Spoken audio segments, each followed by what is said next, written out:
This conference will now be recorded. Do you want to do a roll call, please? Yes, thank you, sir. Mayor Ambrosio Hernandez, Mayor Trey Mendez, Mayor David Suarez, Mr. Jim Darling, Commissioner Frank Morales, Here. Judge Aurelio Guerra, Commissioner David Garza, Present. Commissioner Ellie Torres, Commissioner J.R. Garza, Councilman Johnny Garcia. Here. Thank you, sir. Mayor Rick Salinas.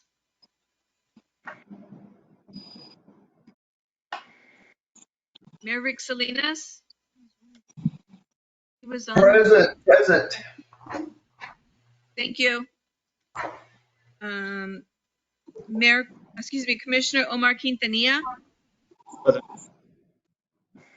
Thank you. Commissioner Jacob Howell. Present. Thank you. Mayor Nori Gonzalez Garza. Mayor Gus Olivares. Present. Thank you. Commissioner Edward Gonzalez. Mayor Rick Guerra. Present. Thank you, sir. Commissioner Marco Villegas. Mayor Alma Salinas. Present. Thank you. Ms. Veronica Gonzalez. Mr. Paul Hernandez. Here. Ms. Claudia Hernandez. Mr. Troy Allen. Present. Mr. Ronald Mills. Mr. Eleazar Garcia. Mr. Sergio Contreras. Here. Ms. Lupita Sanchez. Here. Thank you. Here. Mr. Chairman, we do have a quorum. Thank you. If everybody will please stand for the invocation, followed by the Pledge of Allegiance.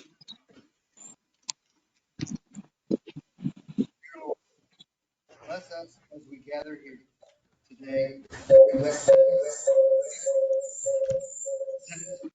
Grandy Valley.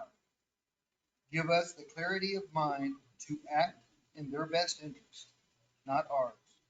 We ask that you bless our speakers and that you would bless our time together today.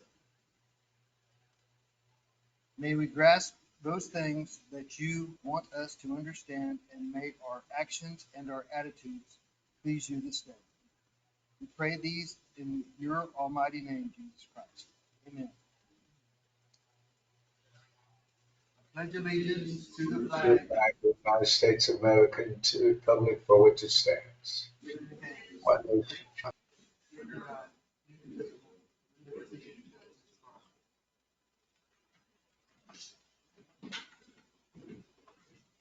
All right, item number 2, consider an action to approve meeting minutes. I'll make a motion. I have a motion. Do I have a second? Second. Motion and a second. Thank you. Public comments. Do we have anybody signed up today?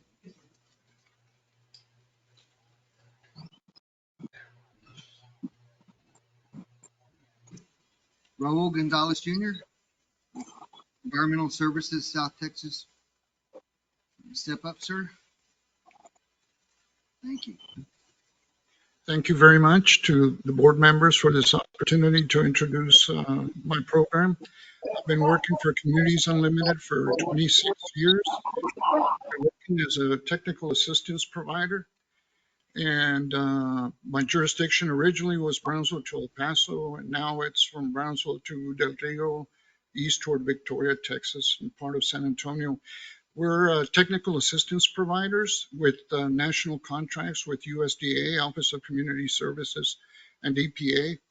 And the purpose is to provide small communities that are eligible for USDA funding, that are typically under 10,000 in population, with this free no-cost technical assistance. And we get referrals from congressional offices. We get referrals from the TCQ as well as USDA. With me today is my colleague, Michael Rivera, one of our board members, Salamon Torres, and my colleague, Mr. Rosales, Ramon Rosales. So today I'm here to explain a new program that we have. We have a regular community loan fund program that small municipalities can, or water supply corporations, water districts can apply for some quick money, up to $750,000 that we can turn over pretty quickly should you need financial assistance and don't want to go through the process of USDA or anything like that. I left some brochures up front and some business cards on the table. This particular program is for pre-development engineering services, and it's primarily, again, for communities that have a population of 10,000 or less, like Elsa, La Villa, Ed Couch, possibly Penitas. And it's a loan to help you fund the engineering and the planning part of the application process. So, and I assume that the loan is reimbursable from the SRF program and take us out. It's a 2-year loan that you pay only interest payments during the 2-year term. It's a very good opportunity. I know a lot of engineers may be willing to work with communities, but in most cases, there's surveying, geotechnical services that either the community or the engineer has to fund. So this money is available. And if you have any questions, you can call our home office. The brochure has our home office, or you can call me. I left some business cards there. Beyond that, I don't think I recall anything else. Just again, thank you for the opportunity to present this program. It's a good program. It's a needed program. Please pass it on and call us if you need any, or if you have any questions. Thank you, Mr. Gonzalez. I'm Thank sure you. some of our constituents will be reaching out to us. One thing I forgot to mention is that not only can the community apply for the loan, the engineer, instead the engineer can also apply for the funding. So it's a win-win. Thank you. Thank you, sir. Michael Rivera.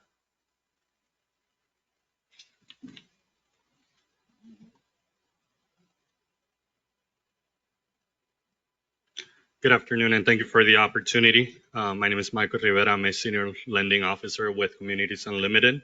And I'm going to talk about Nuestra Casa, which is a small dollar program that we do for home improvements. This loan is for $2,500. It is at a very low interest rate at 6.5% for a 2-year term.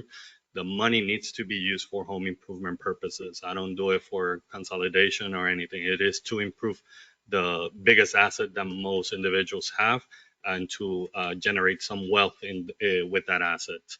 The loan, like I said, is a 6.5 interest rate. It is for a 2-year term with a payment of $111 per month for those 24 months. Now, I do incentivize the customers by 3 ways. I give them 0.5% discount if they do automatic debits from a valid checking account. I do as well gift the 13th payment if you make 12 payments on time, which is going to be $110, $111 of savings if you do take advantage of that. And I as well add $1,000 if you made those first 12 payments on time. We do also provide credit counseling for those individuals who are interested in improving their credit situation as well. With this program, if you think about it, if you do take advantage of these incentives, at 6%, $2,500, that's about $159 in finance charges. If I give you that payment for free, that 13th payment, your loan cost will drop to less than $50. Nowhere in the community you can find a loan for $2,500 for $50 or less. So it is a huge program. We started back in August, so it's been active for about 5 months. I've already injected about $300,000 into the communities. This is specific for colonias and rural communities. This is for people that are really in need of it, and we're trying to help develop their ability to go back into the traditional banking, or if they need assistance getting into it, get to the traditional banking. But again, it's a very low cost program. We're available online. We have a link, QR codes. We have paper applications. We do have two offices, one in Santa Rosa and one in Brownsville. So we are local. We are Texas here. Like Raul said, we do have about 8 people in staff right now. So definitely it is a good program to take advantage of. And any questions, we have the brochures, we have business cards. Be more than happy to provide any information. Thank you. Thank you for your time. I got a question real quick, Mayor Olivares. Uh, on this loan, can it be used for, like, I know that some people are dealing with handicap situations. Can this be used to upgrade their entrances to their home, or is specifically just for remodels? I'm very lenient with the usage of the funds. It's for any improvements itself on the property. So it doesn't have to be structural. It can be a fence. It can be a sidewalk. It can be a ramp. It can be to repair appliances as well. As long as it does have add some value into the property, I can definitely take that into consideration. One thing that I left off, we really don't care about your status, legal status or not. I do work with individuals with IT or without Social Security, as long as you can provide a valid ID, valid income, proof of ownership of your home, I can help assist with that. All righty. Can I have your contact numbers, sir? Yes, sir. My cell phone is 956-431-8848. And it is Michael Rivera. Thank you, Mr. Rivera. Thank you. Thank you, Mr. Rivera. Item number 4, administration. Manuel. Either one, sir. Thank you, Mr. Chairman. We'll send out the information that was provided by the two presenters under public comment to the board members, just so they can have their information after the meeting today. So item number 4 administration, letter A is consideration and action to allow LRGVDC Executive Director to act on behalf of the LRGVDC Board of Directors to accept the assignment of and to execute a contract to purchase real property for the construction of a multimodal transportation terminal and related services. This action item, as lawyers do their due diligence, every step needs to be accounted for. And so, as you know, we've been in negotiations to purchase real property since then, or to date. We have secured the contract with the seller. As you know, we have somewhat of an alias that is taking care of this project for us to purchase. And so this action would provide me the authority to sign upon completion of the feasibility study and survey to make sure that the land is good to go so we can build and no issues come about. At that point in time, it'll allow me the authority to sign any contracts for the transfer of this property from where it's at to the LRGVDC, so we can officially make it, name it under, put the LRGVDC's name on it. So, and obviously, once we do that, it will allow us to continue on for future construction or build on the site. So this is just to allow me in the future to sign the transfer of the property from the current owner that we have to the LRGVDC. Any questions for Mr. Cruz? If not, I'll take a motion.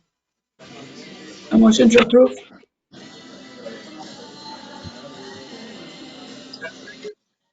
Second.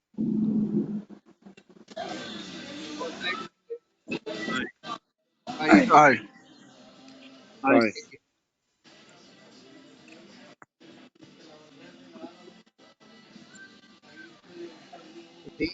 Item B is, I'll turn this over to Ms. Sarah Dillon. She'll set up the stage and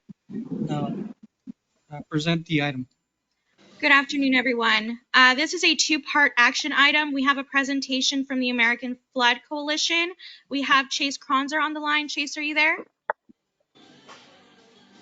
I am here. Thanks, sir. Great, thank you. So this is a presentation. There was an opportunity provided to us, but Chase has more information regarding his organization. Yeah, real quick. Thanks, Sarah. Thanks for having me. I don't want to take up too much of your time, but I do appreciate the opportunity to come and introduce myself and the organization that I work for. My name is Chase Kronzer. I'm the Texas director for the American Flood Coalition. Being the Texas director, I'm based out of Houston, native Texan, native Houstonian. Been working on flooding issues for about 6 years now. But I've been with the American Flood Coalition for almost a year. That's when we branched out into Texas. We are, Sarah, do I have access to the slides, or should I tell you to go to the next one? Sorry. Just let us know when you want us to move Yeah, forward. next one, please. Next one, please. So we are a nationwide nonprofit, a 501c3 nonprofit. We are a nonpartisan group that seeks to advance solutions to flooding and sea level rise. It's pretty straightforward, pretty simple. We have more than 350 members nationwide, and our members join the coalition free of charge. We work hard to raise money through philanthropy outreach to make sure that our members are able to join free of cost, and we advocate on their behalf at the federal and state level, but then we also work with them at the local and regional level to help them think about ways to address flooding, sea level rise, general resilience. And our members stretch across federal champions, elected officials locally, cities, towns. Sarah, do you mind going to the next slide? Business groups, other nonprofits.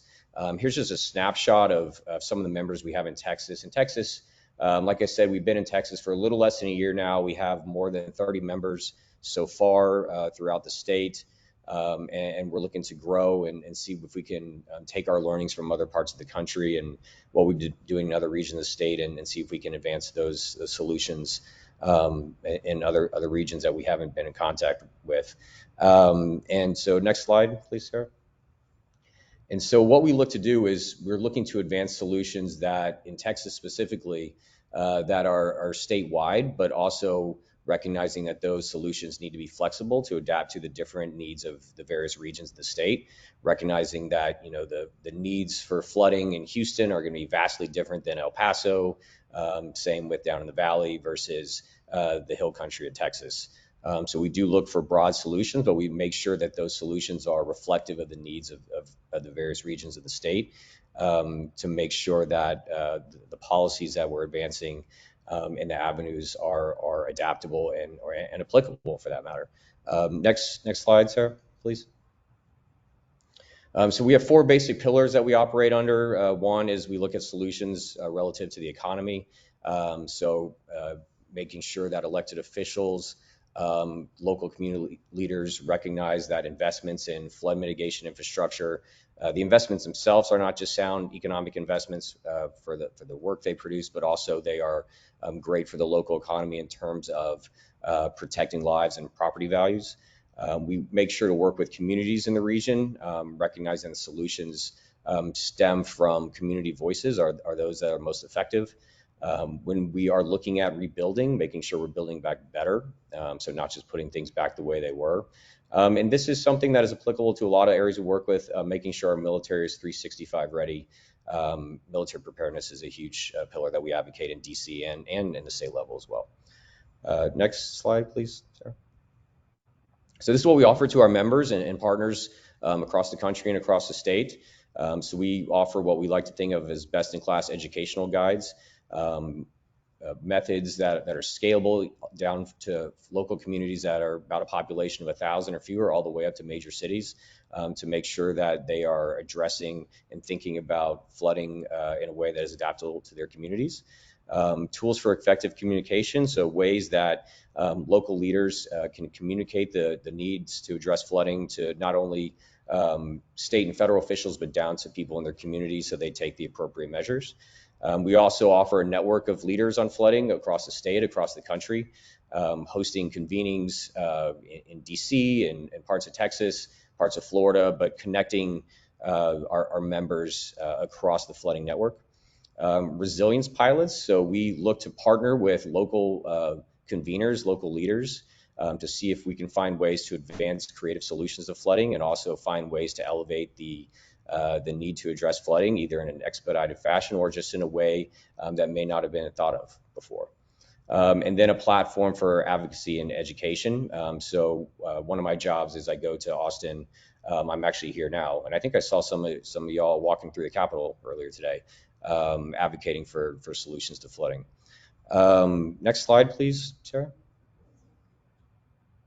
So real quick, I'll run through these. This is just a snapshot of some of the tools we offer. So we have a series of guides called Adaptation for All Guides. It's 26 approaches that we developed with the Embassy of the Netherlands and an engineering firm, Arcadis, that are really targeted to more smaller communities under about 50,000 in population, different approaches to addressing flooding and sea level rise. It's just a way to get communities to think about initial approaches towards resilience.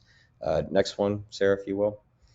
We also have a tool called our Flood Funding Finder. This is primarily geared towards federal funding opportunities, but it's an interactive database that's very user-friendly, lets you think about all the different federal programs out there that are available to addressing flood mitigation projects and approaches. It's filterable, it's scalable, and we update this about once a month. Next slide, please, Sarah. And finally, we offer policy guides. If there are major pieces of legislation that come out of DC, come out of Austin, we are sure to post on our website information on how to access those programs, how to adapt to those policies. And then as we can, we host web convenings and in-person convenings to make sure that local leaders are familiar with those programs as well. So that's just a brief overview of American Flood Coalition. Like I said, I'm here in Texas. It's a big state, but I try to get around to all the various regions. I'm here in Austin today, so until about 3. So if y'all are here and you want to touch base with me, please let me know. But I'm, reached out to Sarah and Manny last week because I've been having conversations with various individuals throughout the state and trying to find ways that we can replicate some of the work we've done elsewhere. And a lot of the conversations were pointing down to the Valley as a region that doesn't always get the attention that it deserves relative to flooding. And so we're really interested in thinking about how we can engage with y'all down in the region to see if we can utilize y'all as a partner to bounce ideas off of, to engage local leaders, to make sure that we're elevating flooding as an important issue in the area. So with that, I'll pause and answer any questions or make myself available afterward for discussion. I have a question. Yeah. Is this a particular year for this grant? I'm sorry? Is there a particular year? Particular year? Yes. So is this just a grant for any flooding that happened? For example, I know there's grants out there, or monies for flooding for 2018, for 2019, but they don't cover 2020. Right. So, Well, that's a good question. And what we're looking to do through grant funding, I think Manny and Sarah were going to address this after I signed off, but is more about putting together a partnership with y'all on bringing together programs and leaders from various agencies on how to address flooding. So it's not for like a specific project or anything per se, but bringing to light solutions on how you might seek out funding for certain projects. okay, thank you. Then I motion to approve. Second. So before we vote, this is Commissioner Garza. When we come up with solutions and potential opportunities for grant funding, are you doing applications on our behalf? Are you going to be the applicant? Are you going to be available for helping? How do you work with us? I see the $31,000 grant. They're just trying to do bring people together, which is fine. But at the end of the day, I saw the pillars you presented, which are great. But what actually is it that you do for us besides trying to bring people together? Yeah, it's a good question, Commissioner. So, I mean, that is a big part of it is the convening aspect of it and creating a network of flooding champions, if you will, but also finding a way to connect local leaders in y'all's region or wherever we're working with those individuals and those agencies that might be able to offer resources to y'all. So, for example, So, if we well, have have you visited with Manny already or not? Because, our COG has been very proactive and has now a number of years. We have a RERAC committee, which is a regional committee that does a lot of work as a region in flooding mitigation and resiliency and opportunities to do those things. So, Manny, is this in conjunction with, I mean, what do you see this, or how do you see this helping what we're doing? Yes, sir. Me and Chase and Sarah, we got together to brainstorm. We did go through this in detail, and basically, yes, that's we're going to be utilizing our current services that we have with the RORAC and other committees to try to bring people together. Again, we want to put the flooding issue in the forefront. This is not something that it's gonna die off since the valley is prone to flooding. So as many times as we can meet to discuss potential solutions or identify other potential funding sources, I think that would be a great idea. But it's up to the board to see if they want to approve. Well, yeah, I just think that, and I don't chair that committee, but I think that this should have been presented through that committee so that the committee would have seen how it fits into the mission that has been adopted by the COG so that we could execute on and how does this play into what that group is already doing? Because the committee is very broad centered. It includes municipalities of all sizes. It includes academia. It includes, pretty much flood experts and things of that nature. So, I mean, I don't have a problem taking money from people, but I know that there's going to be, where there's a carrot, there's always a take back somehow. Somehow you guys, need to be doing something that we're not cognizant of or not aware of. And that's what I'd like the discussion to be. yeah, I mean, Let me just share or add to Commissioner Garza. We do have a big study that all the elected officials from all sides of cities have worked together with the flood mitigation or the study that's being done, which we have come together and share what the flooding problems are in different counties and different towns. So that has already been uh, collected. I guess my question again is, we have the study that we've done. What is it that you're going to provide different from that study?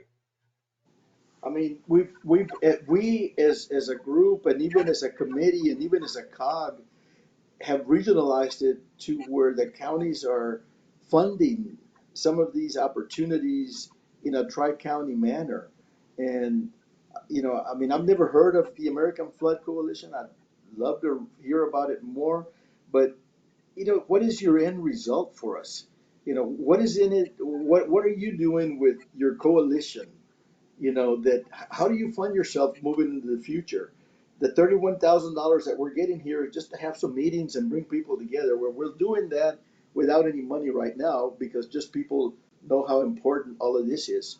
But what's the end game of the American Flood Coalition in regards to how they fund themselves in our group? That's a good question. So it's hard to say what the end game is, Commissioner. I mean, we have a team that is constantly reaching out to philanthropists, seeking donations for our work. We have a pretty strong donor network throughout the country, so we're not seeking any money from y'all or any specific takebacks or results or whatever you might refer to it as from y'all. Our mission is pretty simple. As an overarching mission is that we are looking to make sure that the issue of flooding, sea level rise is top of mind to our elected officials and community leaders throughout the state, throughout the country, that it is a prioritized issue, and that it doesn't get sidelined.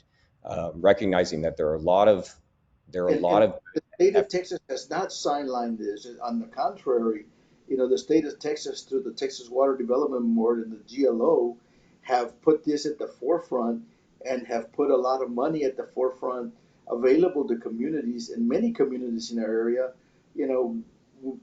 We've been able to benefit from that to the tune of about $133 million in the last 2 years in preparing us to develop either projects and have them shovel ready, and or studies that would move these projects to become shovel ready.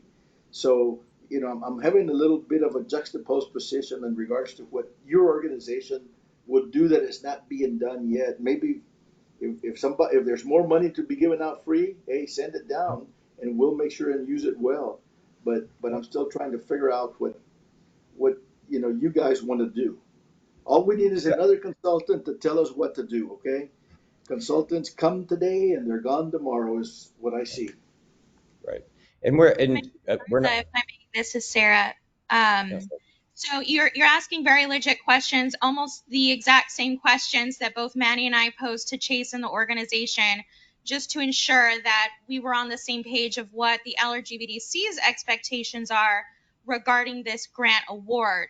But if I may, Chase, I think the purpose of this grant agreement, because as we all know, $31,000 is going to do almost nothing in terms of infrastructure. But what we can do is plan a series of events between now and May 21st in which we can coordinate collectively, coordinate on a region to ensure that, our strategies are all in the same mindset regarding flooding. I know that there's a lot of significant work that both our organization and every single city in the region has been doing regarding flooding. But I think if we can host, one large, massive event, have everyone there, multi-stakeholders, anybody and everybody who has something to say about flooding participate in the conversation, I think we can get a lot done and determine what our next steps are as a region. Is that? Hey, Commissioner Garza, you make a great point. We can further present it before the RORAC. I know they have a meeting on March 1st, Right. so we can get their input and run it through those hoops and see, so we can at least coordinate a little better with the SMEs or subject matter experts, the people on the ground that deal with this on a day-to-day basis, to see what other ideas that they might conjure up to be able to implement with a small amount of money.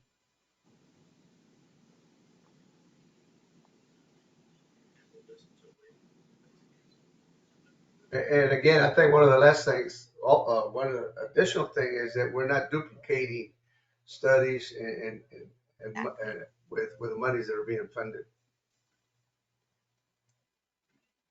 Well, I'll make a motion. We table this until after the RUREC meeting and we present it. You can't hear? I'll make a motion that we table this until after the RUREC meeting. Do I have a second? I second. Any other discussion? Is there a point of order? We did have a motion and I think we need to extend it. I made a motion to approve.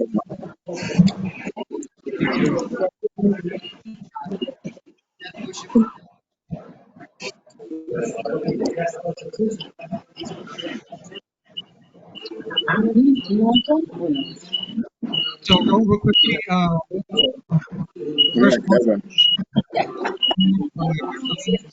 we need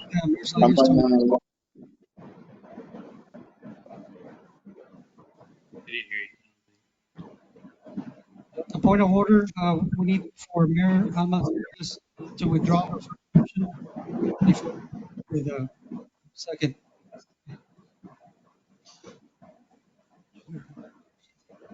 Okay. Go ahead, Mayor. Okay, I make a motion to withdraw the motion. I'll second it. Favor? Aye. Any opposed? Motion carries. Ron, you want to I'll make make your a motion? motion that we table this until after the RUREC meeting. Do I have a second? Second. Ice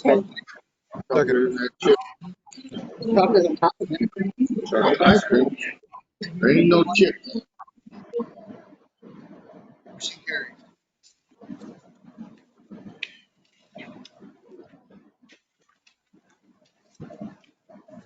Item C, Mr. Cruz.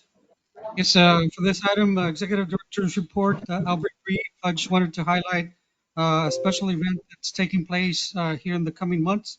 And so I was contacted by UTRGV, Mr. Richard Sanchez, just to make everybody aware that on behalf of several veteran organizations, UTRGV and the City of Edinburgh, obviously it's my honor to announce this upcoming event.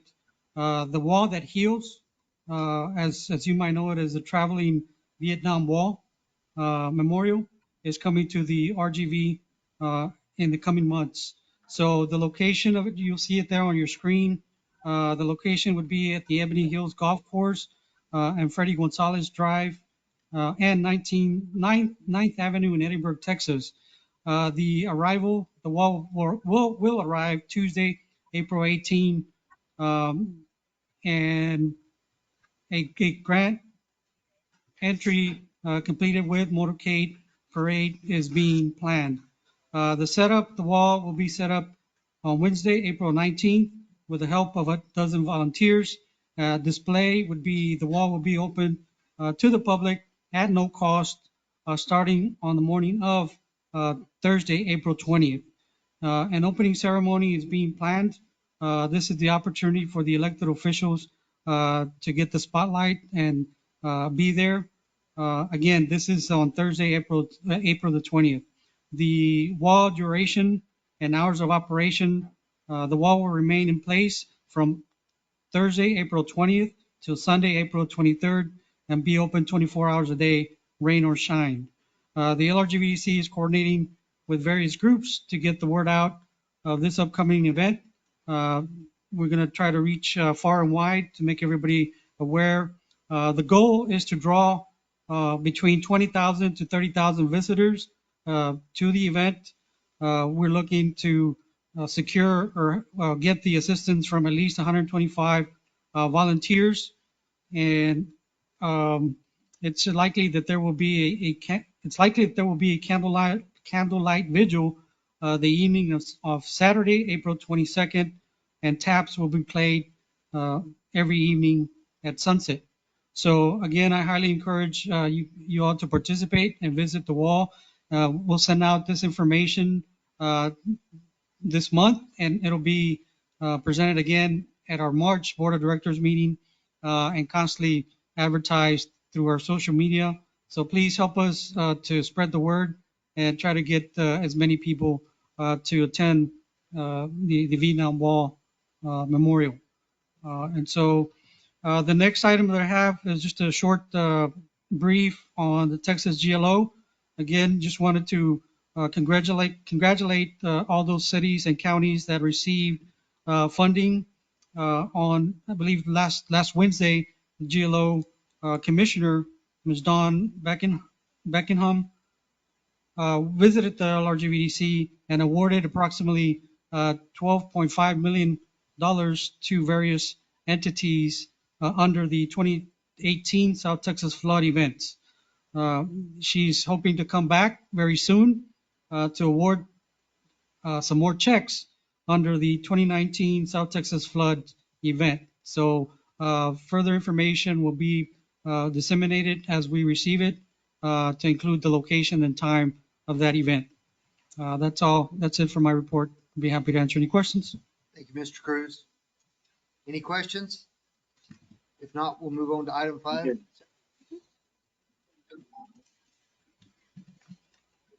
If there are no questions, your board report on community economic development is attached. Thank you, Sarah. Any questions for Sarah? Item number 6, or item number B, Health and Human Services. Ms. Lopez.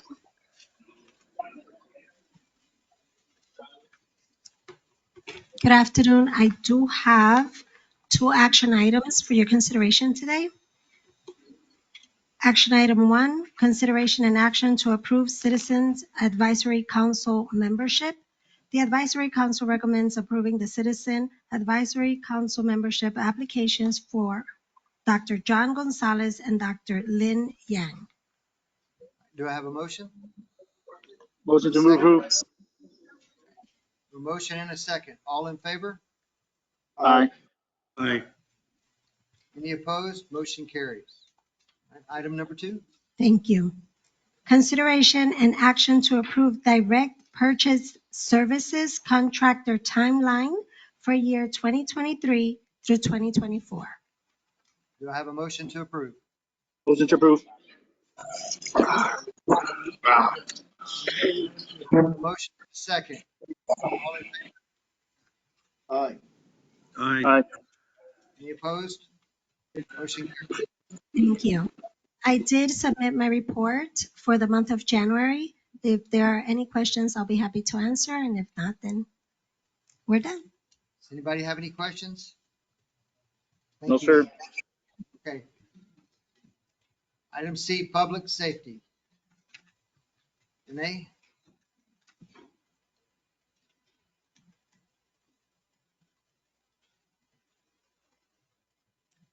Good afternoon, everyone. I don't have any action items to approve for today. I have a status report. I would like to point your direction to our grants. Grants applications did close out February 9th. We had about 105 applicants within the jurisdictions, which is 68 of those were for CJAC and 30 of those were for HSAC. Some of them were withdrawn because they didn't finish the process, so it was a total of 98 at the end. And overall, there's a need. There's a $14.1 million that are being asked. Last year, we got about 6.1 for the region. We're hoping to get the same amount this year. So if anything, even more. That would be great. Yes. But if there's no questions regarding the grants or anything, status is already taken. Thank you. Any questions? Thank you. Regional Police Academy status report.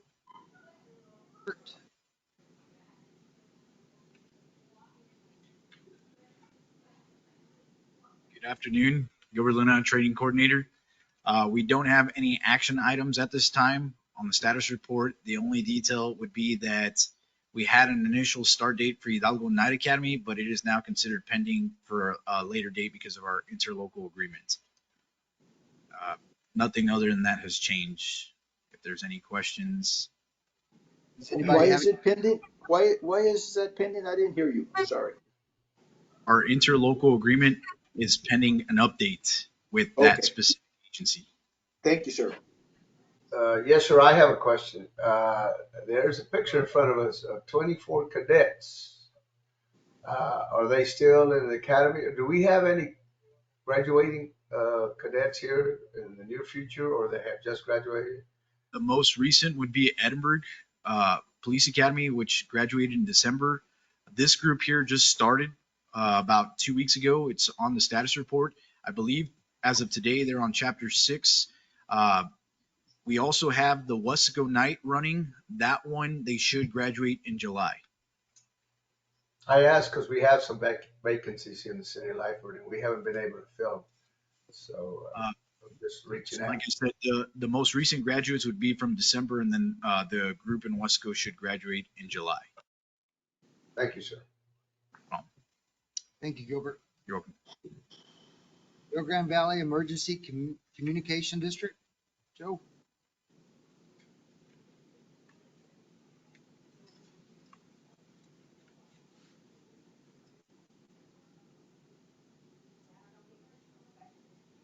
Good afternoon, board members. You will find a detailed description of what our 911 team has been doing in the January month in the meeting packet. I would like to highlight a few things. Our JS team has uploaded several public access maps to our website at rgb911.org. Our community engagement team has done several events in both Hidalgo and Willacy County, including the Rio Grande Valley Police K-9 competition, Willacy County's Human Trafficking Awareness event, and a Career Day event at McAllen ISD. Our IT team has also implemented their proactive maintenance initiative to ensure that all 911 equipment is maintained in all of our managed facilities. And that's it from unless you guys have any questions. Thank you for your report. Any questions?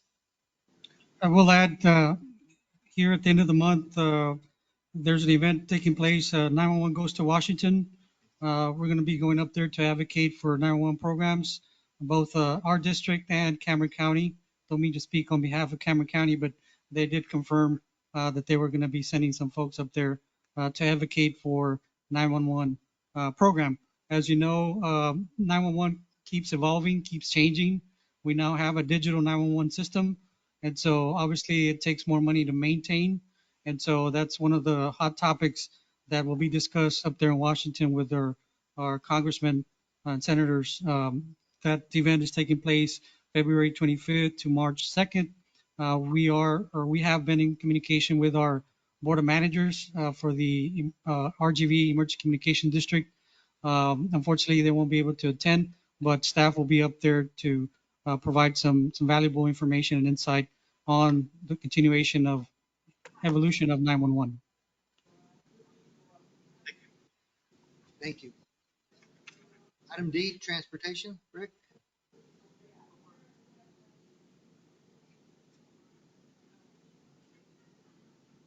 Good afternoon. A couple of action items for transportation. First of which is to consideration and action to approve procurement of cradle point routers, antenna, and associated equipment for Valley Metro.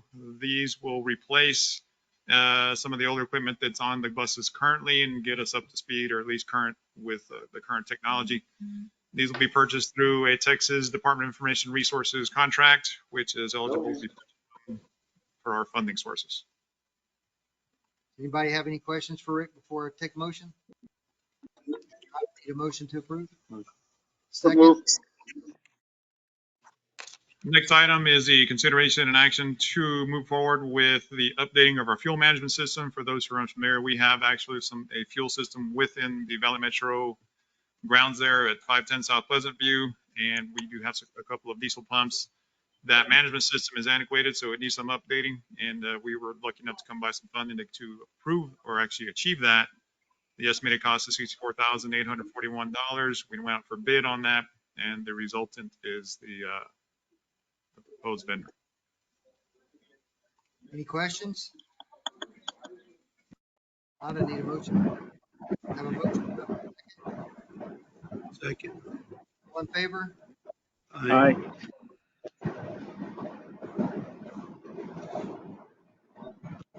The ridership report is in your packet. So far, the ridership, it took a little bit of a dip in December. A lot of that is due just to the student population, frankly, not going to class, not needing the services. But in January, it showed an uptick, and we expect a further uptick for the coming months as activity improves and more activities happen throughout the valley. People will need it. I'm available for any questions. Anybody has any? Anybody have any questions for Rick? Thank you, Rick. Thank you. Just wanted, before Rick leaves the podium, just wanted to make everybody aware that Rick is now taking the reins of director for Valley Metro Transportation. So he will be your point of contact. He is now the director of Valley Metro. So anything involving community economic development goes back to me or Sarah. So I think Rick has plenty on his hands right now to get caught up with Valley Transportation. So we wish him well. So we'll be here to help him out. Thank you. Congratulations. Any report from Program Valley? No, the MPO staff could not be here. I think they're up there in Austin trying to secure as much funding as we can. So no report from the RGV MPO at this time. Any new or unfinished business? Okay, if not, I'll take a motion to adjourn. Make a motion. Okay, all in favor? Motion carries. Thank you all. Thank you so much for attending. Thank you.